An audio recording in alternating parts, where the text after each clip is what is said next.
Hi brown belts, welcome to this video tutorial on your high level kick. This is the spinning hook kick, one of the most beautiful, splashiest kicks in Taekwondo. The idea is when someone is coming in to charge you for an attack, you will counter attack them with this spinning hook kick. So the spinning hook kick is very similar to a back kick, but instead of kicking in a straight line, you have to whip your leg across around the numbers of the clock. I want you to imagine 10 o'clock, 11 o'clock, 12 o'clock, 1 o'clock, and 2 o'clock. So you're going around the numbers of the clock when you're doing this kick. I have Master Lee and I have Master Joe that will be demonstrating this kick a few times for you.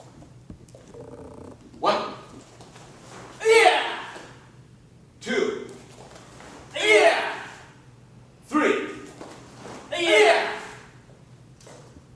Okay, so of course when you guys are practicing at home, make sure you have a lot of room, and if you have any questions about this kick, make sure you ask your instructors in class.